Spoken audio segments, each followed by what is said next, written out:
Innal hamdalillah nahmaduhu wa nasta'inuhu wa nastaghfiruh wa na'udzu billahi min shururi anfusina wa min sayyiati a'malina man yahdihillahu fala mudilla lahu wa man yudlil fala hadiya lahu wa ashhadu an la ilaha illallah wahdahu la syarika lah wa ashhadu anna Muhammadan abduhu wa rasuluh. Faqala ta'ala ya ayyuhalladzina amanu taqullaha haqqa tuqatih wa la tamutunna illa wa antum muslimun. Ya ayyuhan nas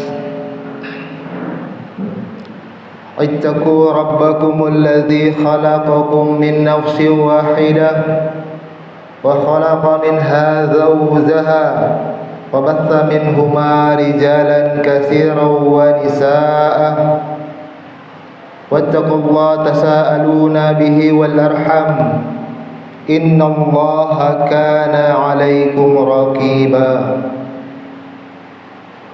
Ya ayyuhalladzina amanu taqullaha wa qulu qawlan sadida yuslih lakum a'malakum wa yaghfir lakum dhunubakum wa may yuti'illah wa rasulahu faqad faza fawzan 'azima. Amma ba'd, fa inna asdaqal hadits kitabullah wa khairal hadi Muhammadin sallallahu alaihi wasallam wa syarrul umur muhdatsatuha fa inna kulla muhdatsatin bid'ah wa kulla bid'atin dhalalah wa kulla dhalalatin finnar. Ma'asyiral muslimin rahimani wa rahimakumullah, marilah kita tingkatkan ketakwaan kita kepada Allah Subhanahu wa taala dengan sebenar-benarnya takwa, yaitu dengan menjalankan segala perintahnya dan juga menjalankan perintah Rasulnya sallallahu alaihi wasallam, serta dengan menjauhi segala larangan Allah azza wa jalla dan juga menjauhi segala larangan Rasulnya sallallahu alaihi wasallam. Ma'asyiral muslimin rahimani wa rahimakumullah, Bersyukurlah kepada Ar-Rahmanu 'alal 'arsy istawa atas limpahan nikmat hidayah keislaman yang sampai pada saat ini masih kita genggam dengan erat dan kita gigit dengan gigi terkuat kita, sehingga kita bawa sampai ajal menjemput kita.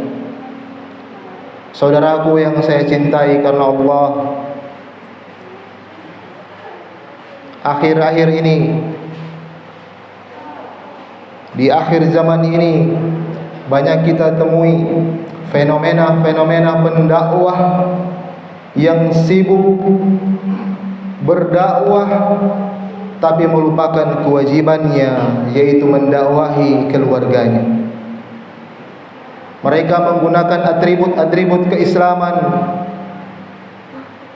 memakai pakaian-pakaian yang seolah-olah itu adalah simbol keilmuan dalam Islam, tapi sesungguhnya sangat sedikit dari mereka yang berdakwah dengan ilmu. Dalam surat At-Tahrim ayat 6, Allah Subhanahu wa taala berfirman, Ya ayyuhalladzina amanu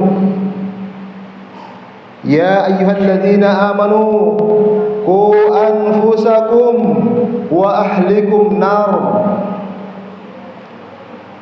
Allah menyuruh kepada sekalian orang-orang beriman, jagalah dirimu, jagalah diri-diri kalian dan keluarga kalian dari siksa api neraka.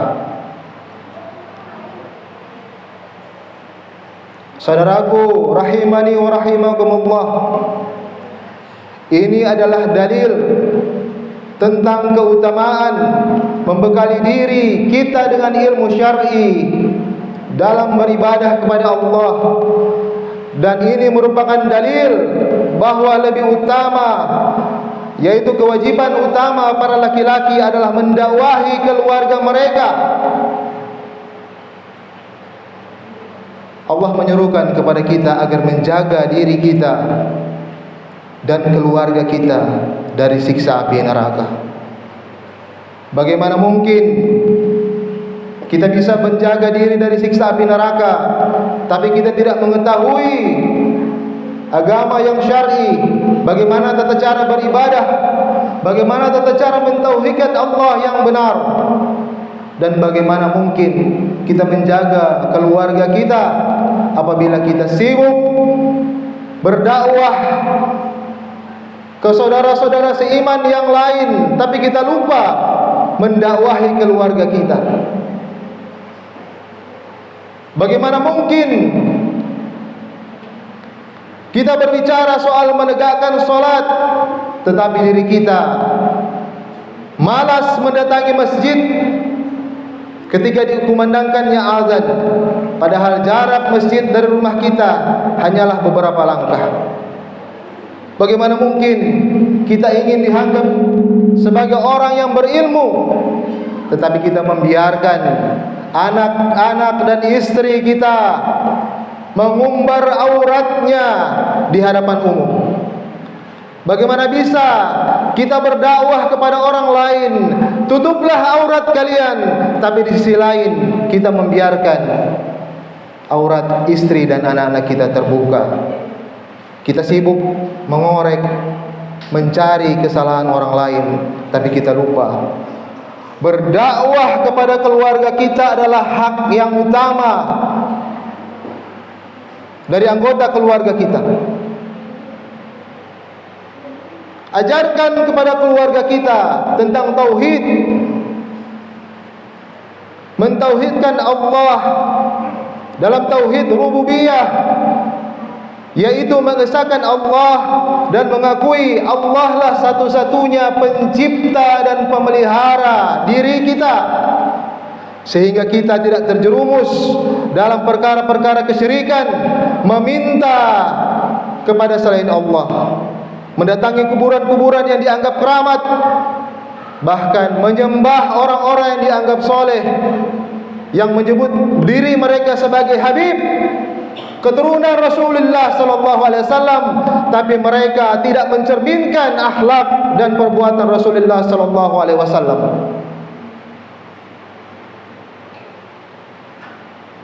Bagaimana mungkin kita berdakwah di hadapan orang lain, tapi kita membiarkan keluarga kita tidak mengetahui mana hak dan mana batil, mana yang sunnah, mana yang bid'ah.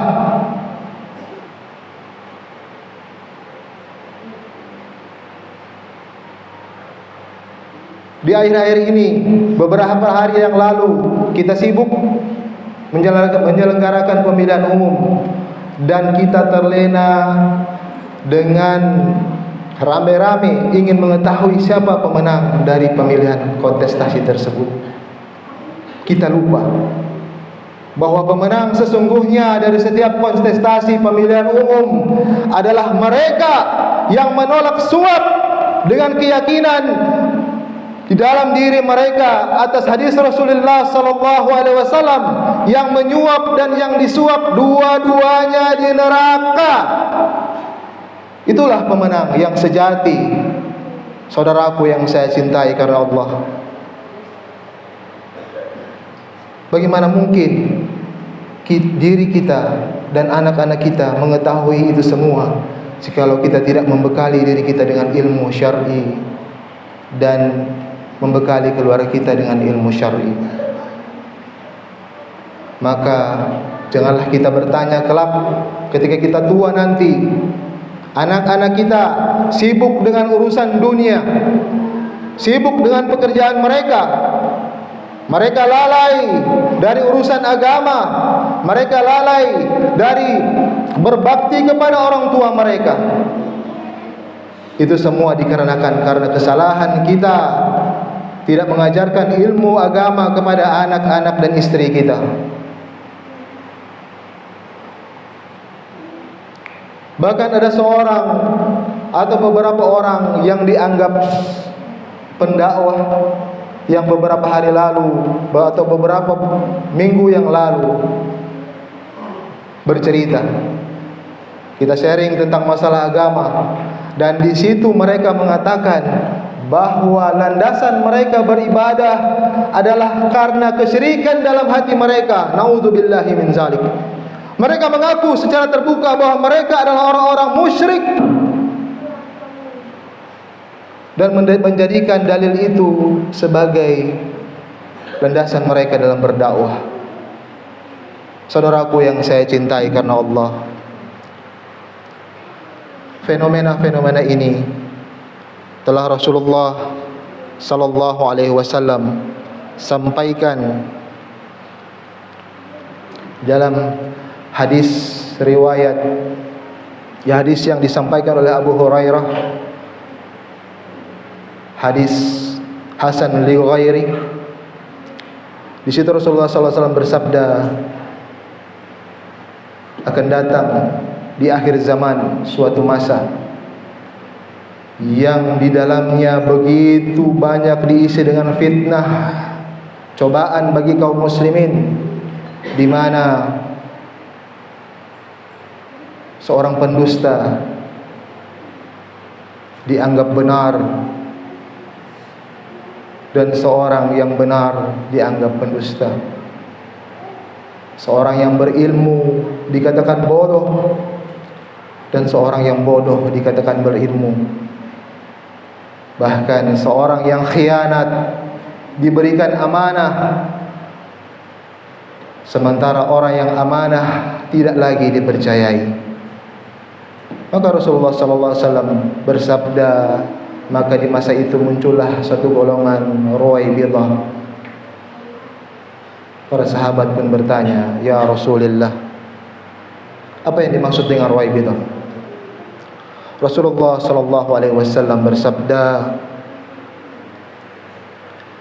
sekelompok orang, Ruwaibidah adalah sekelompok orang dari kalangan laki-laki yang bodoh dalam agama, tapi berbicara dan sibuk berdakwah sana sini di dalam hal tersebut. Hadis ini menjadi cambukan kepada kita bahwa sesuatu Ruwaibidah tersebut pasti akan terjadi. Tinggal kita menentukan apakah kita termasuk di dalamnya ataupun tidak. Aqulu qawli hadza wa astaghfirullahal ladzim wa lakum walil mu'minina wal mu'minat fastaghfiruhu innahu wal ghafurur rahim. Alhamdulillah hamdan katsiran thayyiban mubarakan fi kama yuhibbuna wa yarda. Wa asyhadu an la ilaha illallah wahdahu la syarika lah wa asyhadu anna Muhammadan abduhu wa rasuluhu, amma ba'd. Saudaraku ma'asyiral muslimin rahimani wa rahimakumullah, di khutbah yang kedua ini kembali khatib mengingatkan agar meningkatkan ketakwaan dengan sebenar-benarnya takwa, yaitu dengan mengerjakan segala perintah dan menjauhi segala larangan Allah dan Rasulnya sallallahu alaihi wasallam. Saudaraku yang saya cintai karena Allah,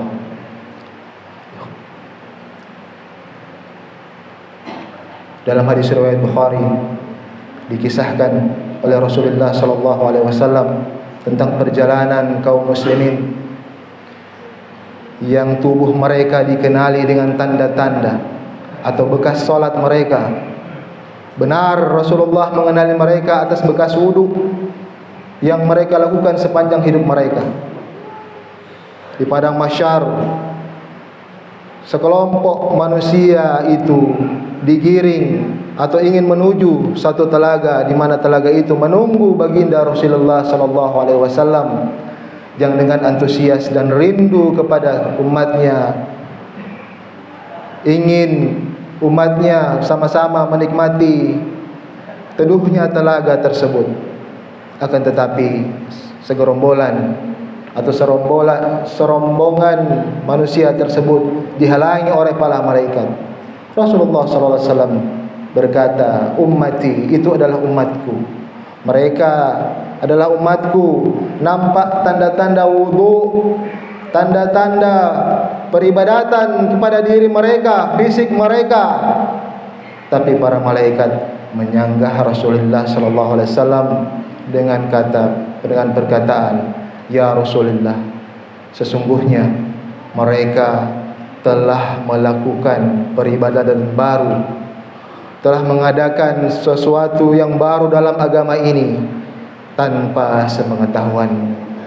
Maka Rasulullah sallallahu alaihi wasallam pun bersabda, syahqan, celakalah kalian dan pergilah dari tempat ini. Semoga kita semua yang ada di tempat ini tidak termasuk dari golongan orang-orang yang dihalau di telaga Rasulullah sallallahu alaihi wasallam.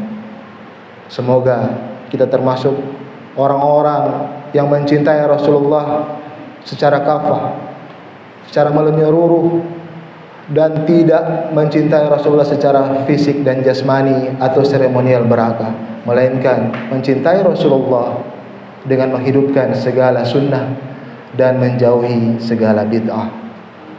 Innallaha wa malaikatahu yusalluna 'alan nabi ya ayyuhalladzina amanu sallu 'alaihi wa sallimu taslima. Allahumma salli 'ala Muhammad